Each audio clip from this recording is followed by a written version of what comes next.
धर्मराज ने बताया कलयुग के मनुष्य की काली सच्चाई और हकीकत।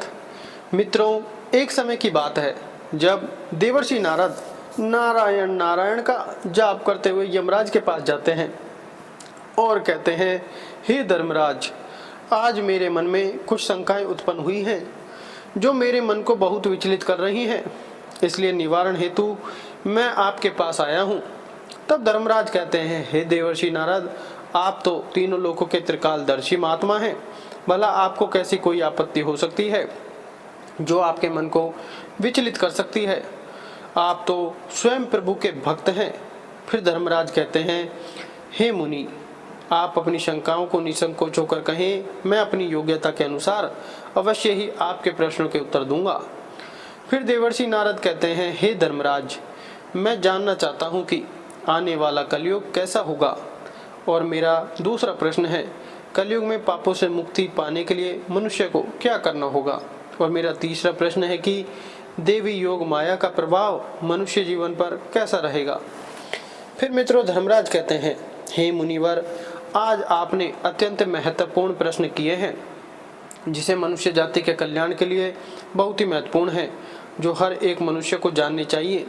जो भी मनुष्य इस बात को समझ ले, उसे देवी योग माया के प्रभाव से मुक्ति मिल जाएगी और वह मनुष्य सदा के लिए ईश्वर की भक्ति में लीन हो जाएगा। फिर धर्मराज कहते हैं, हे देवर्षि नारद, आज मैं आपको इसी विषय में एक छोटी सी कथा सुनाता हूँ, जिससे आपको सभी प्रश्न का उत्तर इस कथा के माध्यम से मिल जाएगा, इसलिए आप इस कथा को पूरे ध्यान से सुने। मित्रों, फिर धर्मराज कहते हैं, हे मुनिवर, आपके पहले प्रश्न का उत्तर इस कथा में है। जब पांडवों का अज्ञातवास समाप्त होने में कुछ ही समय शेष रह गया था, उस समय पांचों पांडव एवं द्रौपदी जंगल में छिपने योग्य स्थान ढूंढ रहे थे। वहीं दूसरी ओर जब शनिदेव की आकाश मंडल से पांडवों पर नजर पड़ी, तब शनिदेव के मन में विचार आया कि इन पांचों भाइयों में बुद्धिमान कौन है, इस बात की पुष्टि कर ली जाए, परीक्षा ले ली जाए। तब शनि देव ने अपनी दिव्य शक्ति से एक माया का महल बनाया। कई योजन दूरी में उस महल के 4 कोने थे, मानो कि वह चारों दिशाओं को दर्शाते हों, पूर्व, पश्चिम, उत्तर, दक्षिण। फिर मित्रों, धर्मराज कहते हैं, हे मुनीश्वर, चलते चलते जब अचानक से भीमसेन की नजर महल पर पड़ी और वह आश्चर्यचकित होकर उस महल की ओर आकर्षित हो गया, तब भीमसेन ने युधिष्ठिर से बोला, भैया, कितना आश्चर्य की बात है, इस सुनसान जंगल में एक आलीशान महल है, मैं यह महल देखना चाहता हूँ। फिर युधिष्ठिर ने कहा, जाओ, अपनी इच्छा अनुसार महल को ठीक से देख लो, और यदि कोई भी संदेहजनक बात लगे तो हमें आवाज लगा देना। फिर मित्रों, धर्मराज कहते हैं, हे मुनिवर, जब भीमसेन महल के द्वार पर पहुंचा, तब उसने देखा कि इस महल के मुख्य द्वार पर कोई पहरेदार खड़ा है। असल में वहां शनिदेव पहरेदार के रूप में खड़े थे। पहरेदार की ओर देखते हुए भीमसेन बोला, हे महाशय, मुझे महल देखना है, क्या मैं इस महल को देख सकता हूँ? तब पहरेदार बने शनिदेव ने कहा, हे युवक, तुम इस महल को अवश्य देख सकते हो, किंतु महल की कुछ शर्तें हैं, ये तुम पहले जान लो, उसके बाद महल के अंदर अवश्य जाओ। पहली शर्त यह है कि महल में 4 कोने हैं, जिनमें से आप एक ही कोना देख सकते हैं, और दूसरी शर्त, इस दिव्य महल में आप जो भी देखोगे उसकी सारी सहित व्याख्या करोगे। फिर तीसरी यानी अंतिम शर्त, अगर व्याख्या नहीं कर सके तो आप आजीवन इस महल के अंदर कैद कर लिए जाओगे। फिर मित्रों, भीमसेन ने कहा, मैं स्वीकार करता हूँ, ऐसा ही होगा, और वह महल के पूर्व छोर की ओर चला गया। वहां जाकर उसने अद्भुत पशु पक्षी और फूलों एवं फलों से लदे वृक्षों का नजारा देखा, और वह आगे जाकर देखता है कि 3 कुएं हैं, जिसके अगल बगल में 2 छोटे कुएं और बीच में एक बड़ा कुआं है, जिसमें बीच वाले बड़े कुएं में पानी का उफान आता है और दोनों छोटे खाली कुओं को पानी से भर देता है। फिर कुछ देर बाद दोनों छोटे कुएं में उफान आता है तो खाली पड़े बड़े कुएं का पानी आधा ही रह जाता है। इस क्रिया को भीम कई बार देखता है, बार बार देखता है, लेकिन यह बात उसके सर के ऊपर से चली जाती है और कुछ भी समझ नहीं पाता है, तथा लौटकर पहरेदार के पास आता है। तब पहरेदार बने शनिदेव ने पूछा, हे युवक, आपने क्या देखा?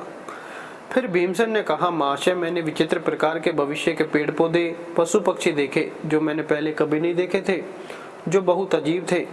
किंतु एक बात अत्यंत विचित्र थी कि छोटे कुएं बड़े कुएं के उफान आने से पानी से भर जाते हैं, पर बड़ा कुआं क्यों नहीं भर पाता, यह समझ में नहीं आया। फिर भीमसेन के मुख से ऐसी बात सुनते ही पहरेदार बने शनिदेव ने कहा, आप शर्त के अनुसार बंदी हो गए हैं, और उसे बंदी घर में बंदी कर लिया गया। मित्रों, फिर धर्मराज कहते हैं, हे मुनिवर, दूसरी बार जब अर्जुन आया और बोला, हे महाशय, मुझे भी महल देखना है, तब पहरेदार बने शनिदेव ने अर्जुन को वह सारी शर्तें बता दी और कहा, आप पूर्व को छोड़ अन्य 3 दिशाओं में जाएं, वहां पहले से कोई है।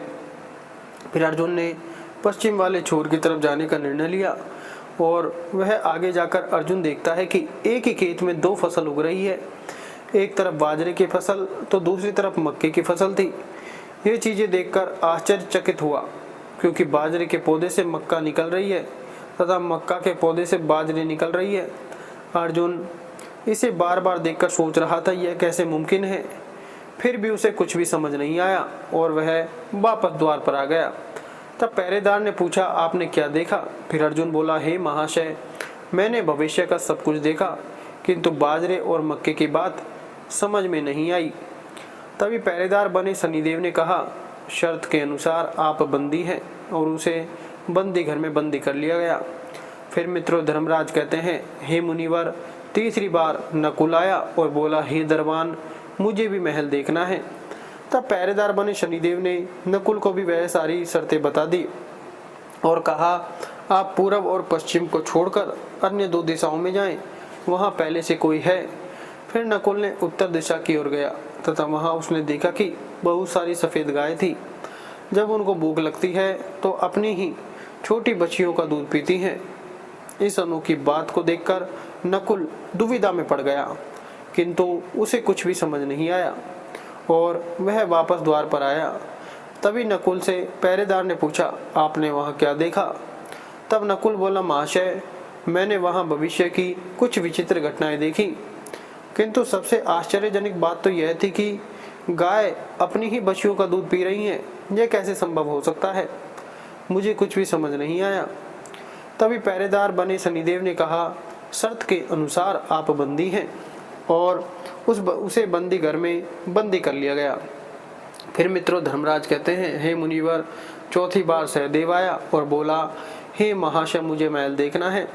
फिर उनको भी सारी शर्तें बताई और वह दक्षिण दिशा की ओर गया अंतिम कोना देखने के लिए। तब वह क्या देखता है, वहां पर एक सोने की बड़ी शिला थी, जो कि एक चांदी के सिक्के पर टिकी हुई थी। वह डगमग डोले पर गिरे नहीं, उसे छूने पर भी वैसे ही रहती है। इस विचित्र घटना को देखकर वह भी आश्चर्य में पड़ गया और उसे कुछ भी समझ में नहीं आया। तब वह वापस द्वार पर आ गया और बोला, हे पहरेदार, मैंने भविष्य की कुछ विचित्र घटनाओं को देखा, किंतु सोने की शिला की बात समझ में नहीं आई। तब पहरेदार ने कहा, आप भी शर्त के अनुसार बंदी हो जाएं। फिर मित्रों, धर्मराज कहते हैं, हे मुनिवर, इधर युधिष्ठिर और द्रौपदी अपने प्रिय चारों पांडवों की राह देख रहे थे। जब चारों भाई बहुत देर से नहीं आए तब युधिष्ठिर को चिंता हुई, अतः वह भी द्रौपदी सहित महल में गए। जब उसने देखा कि पूरा महल खाली है तथा वहां पर कोई भी नहीं है सिवाय एक पहरेदार के, जो कि मुख्य द्वार के सामने चुपचाप खड़ा था। मित्रों, धर्मराज कहते हैं, हे मुनिवर, जब युधिष्ठिर ने अपने 4 भाइयों के यहाँ आने के बारे में पहरेदार से पूछा, तब उसने वह सारा वृतांत युधिष्ठिर को सुनाया और कहा, इस महल की शर्त के अनुसार वे सभी बंदी हैं। अगर तुम उन्हें छुड़ाना चाहते हो तो उनके प्रश्नों के उत्तर तुम्हें देने होंगे, अन्यथा वे आजीवन इस महल में बंदी रह जाएंगे। फिर मित्रों, जब युधिष्ठिर ने भीमसेन से पूछा, तुमने क्या देखा? तब रोते हुए गिड़गिड़ाते हुए भीमसेन ने कुएं के बारे में बताया। तब युधिष्ठिर ने कहा, यह भविष्य के कलयुग की होने वाली घटना है। एक बाप 2 बेटों का पेट तो भर देगा, परंतु 2 बेटे मिलकर एक बाप का पेट नहीं भर पाएंगे। फिर युधिष्ठिर के मुख से ऐसी बातें सुनकर पहरेदार ने हंसते हुए भीमसेन को रिहा कर दिया। फिर मित्रों, धर्मराज कहते हैं, हे मुनिवर, दूसरी बार युधिष्ठिर ने अर्जुन से पूछा, तुमने क्या देखा? तब उसने अनोखी फसलों के बारे में बताया। इस बात पर युधिष्ठिर ने कहा, यह भी कलयुग में होने वाला एक परम असत्य है, जिसे हम वंश परिवर्तन भी कह सकते हैं। अर्थात ब्राह्मण के घर शूद्र की लड़की और शूद्र के घर बनिए की लड़की ब्याई जाएगी और उनसे ही अभद्र संतान की प्राप्ति होगी। तभी अर्जुन को पहरेदार ने छोड़ दिया।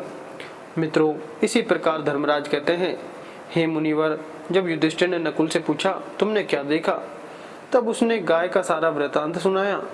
इस बात पर युधिष्ठिर ने कहा, कलयुग में माताएं अपनी बेटियों के घर में पलेंगी, बेटी का ही दाना खाएंगे और स्वयं उनके ही बेटे सेवा नहीं करेंगे।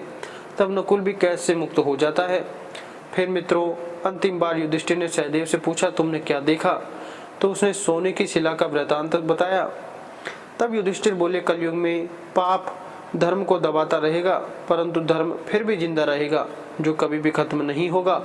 फिर युधिष्ठिर के मुख से अपने सारे प्रश्नों के योग्य उत्तर सुनकर शनिदेव अपने असली रूप में आ जाते हैं और कहते हैं, हे धर्मराज युधिष्ठिर, आप परम ज्ञाता और अति बुद्धिमान हैं। आपने मेरे सारे प्रश्नों के योग्य उत्तर देकर मुझे प्रसन्नचित्त कर दिया है।